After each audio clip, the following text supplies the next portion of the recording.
you're not going to make any money if you don't have any leads. Yeah. So, to me, I think a lot of people rely too heavily on their family and friends and, post on Facebook. And, well, that works, but it may not work in getting you 2 or 3 closings this month. That might be something might come of it later.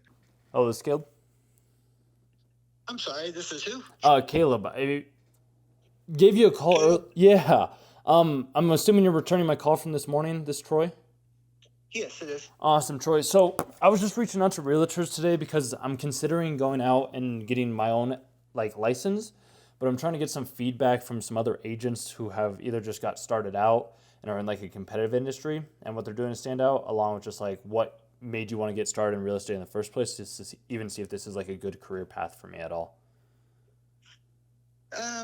For me, it's because I was older and was getting tired of working in an office environment, with the cubicles and everybody, all the office politics. And then when COVID hit, we had to work from home, and that just didn't work for me. So when I do real estate, I'm out and about, traveling, meeting new people, interacting, learning all kinds of new things, and making some damn good money. That's awesome.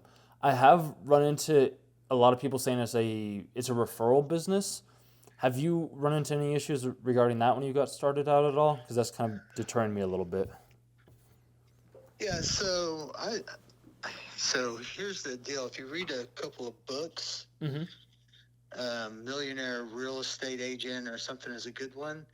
It kind of breaks down that you're not going to make any money if you don't have any leads. Yeah. So to me, I think a lot of people rely too heavily on their family and friends and post on Facebook. And well, that works, but it may not work in getting you 2 or 3 closings this month. That might be something might come of it later.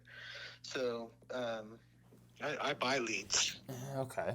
So or actually, I work with lead generating companies that take a percentage of the commission at closing. So you don't pay them until the deal's closed, then it sounds like. Yeah, you have to. Some of them aren't easy to get in with. They kind of want to work with experienced people. I just got really lucky, and so I get leads from which are super hot, but they take a lot. I don't like them as much because it costs too much money to do business with them. They kind of dictate to you how much you can list a house for and stuff like that. But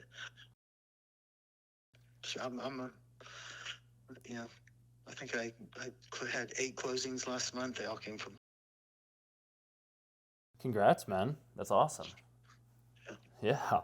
I've heard some other agents have used Zillow and Facebook ads or Instagram, but it sounds like you found other sorts to get the leads that are a little bit more valuable to you then.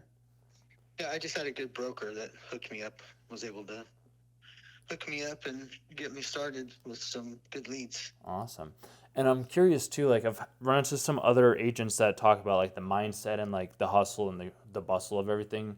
Is that a big important part as well too? Yeah, you're going to work your ass off. If you're not willing to work, if you think it's just going to be real easy and it's not like that. You have to put in the time. You have to sit down, make phone calls, connect. It's like having a real job. Mm-hmm. If you treat it like a real job, then you're probably going to make some money. Managing your time is the most important. So, you want to have a calendar and you want to block off what you're going to do every single day and make sure that you do all of those things before the day is over. Yeah. And then basically start over again the next day, it sounds like. Yeah. Awesome. And then in regards to the leads too, just curious, were they qualifying them for you or is that things that you were having to do yourself? Depends. Do some pre-qualifying does too. They do some live transfers, they'll transfer you a live person. But for the most part, it's just somebody, some of them, most of them are not pre-qualified, Mm-hmm. so especially So it's a lot like making cold calls, but at some point they wanted to sell a house. That's why they provided all their contact information. So it's really a numbers game. Yeah.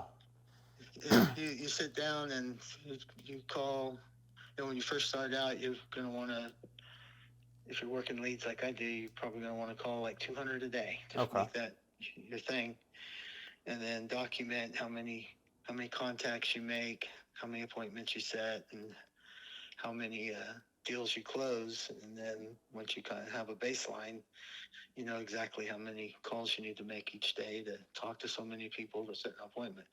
You know, some days are better than others. Like this morning, I probably made 90 calls and I spoke to 10 people. So that's pretty good. Usually it's not like that. It's also 10 more people that you got to talk to that you wouldn't have talked to if you didn't make the phone calls in the first place. Yeah, and just because they don't want to sell today doesn't mean that they're not. So you kind of talk with them, and then you start sending them market reports and flyers, and the next thing you know, a couple months later, they call you and I think I'm ready to sell. I like that. So I guess that's my one, thing that I've been running into as well too, because I'm like, I rent right now, and like, if I was to buy a house, I don't know how much I would really, and maybe this is just my naivety, not being in the industry all that much and haven't got my license, but I'm just like, would I really care all that much about the market rates, or would I more care about like how it feels for me to be in the house and like the stories that I could create along with it? Like, I feel like the benefits sell more than the features, but I could be wrong in those regards. I didn't know if you had any insight at all on that.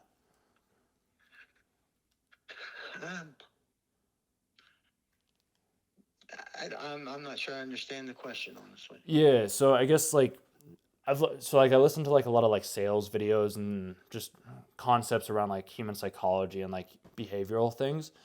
And people always say that like selling the home is like it's more about like the feeling. Like, I'm remembering a story of like where this couple was like on the fence of wanting to have the house sold, and then like somebody told the story of what it would look like having like a cherry tree planted in the backyard, because that was something that the wife was wanting.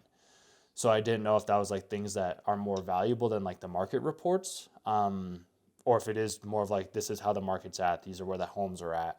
I just didn't know how that whole dynamic works since I haven't sold a house myself. I usually don't get into that until I'm showing houses. Okay.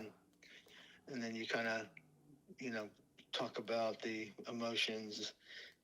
And whenever you're dealing with couples, you're always selling the house to the woman. It's good to know. The guy thinks he's buying the house a lot of times, but he's not. It's gonna be what she wants. Okay. So that's good to know. I did not know that, so that's perfect. Yeah. So if she loves it and wants it, they're gonna get it. Mm-hmm. And then you also said you made like 90 cold calls. Do you prefer that over knocking doors, or does it depend on the day?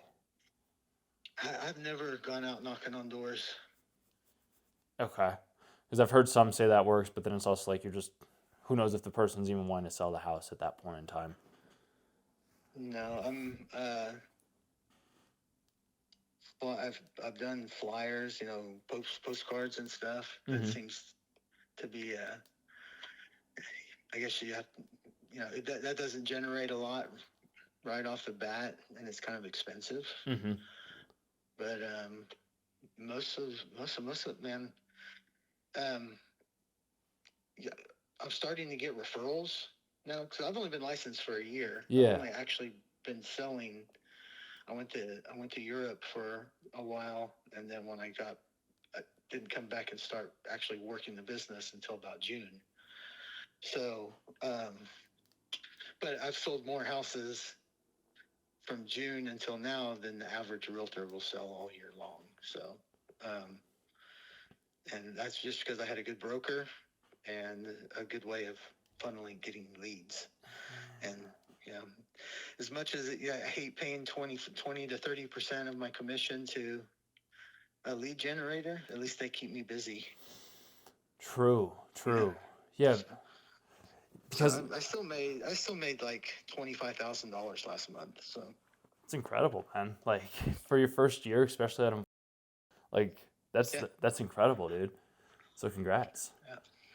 Yeah. Yeah. I'm just like, I'm baffled with why other like agents don't want to buy leads or like pay for those types of things. It's like I want to have all this commission, but it's like if you, it almost sounds like if you wouldn't have bought those leads in the first place, you probably wouldn't have closed as many deals as you did. It's a business, and you're right. There's a lot of I know some other guys that got licensed about the same time as me. They've already gone back to work at W-2 jobs, and you have to it's not just an investment in your time. You got to invest some money in it too, and you don't have to break the bank. You can just do a little bit at a time. Yeah, until you get a little bit of trickle coming in. And if you can get set up where you can get, I was very fortunate because I had a broker that lined me up with leads. Usually they don't want to partner with a realtor that doesn't have any experience. So I just was fortunate to connect with the broker I did, who believed that I was going to be really good, and just started had to start sending leads directly to me, and I didn't even have any experience at all. Yeah, it's studying, keeping abreast of what's going on, and leads. Okay. Be knowledgeable and getting those leads, and whatever works best for you. Yeah, so. And it sounds like the work ethic too is a big portion that's made you successful too. Yeah, you have to be, so many days I want to just lay in bed because I don't got anybody to report to. Yeah. I get up and get my coffee, go for my walk, sit down after my walk. I take a look at what I got on my calendar today and prioritize my workflow, and then get to work on it. That's perfect. I'm gonna have to take that because it's different working as your own boss versus a W-2 employee. So I appreciate that. I do. Awesome, Troy. I guess the last thing is just like, have you always had this work ethic to make like 200 cold calls a day or 90 cold calls a day? Because it seems like other realtors don't do that. I worked in a call center. I was a call center manager for quite a few years. So, yeah, I understand the importance of making the calls. Yep. It's probably the best way to get new business, and people are afraid to do it, which I don't get it, but What are you going to do?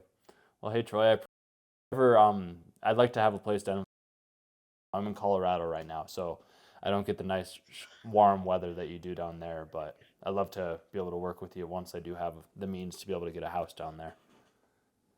Yeah, give me a call. I'll help you out. If you get your license, I'll hook you up with my broker. Awesome. Well, I appreciate that, and appreciate you giving me some of your time today as well too. So hope you have a good rest of your day, man, and thank you for everything. All right, have a good one. You too. Bye. Yeah, dude. That's probably what it was. There was not even a weird, but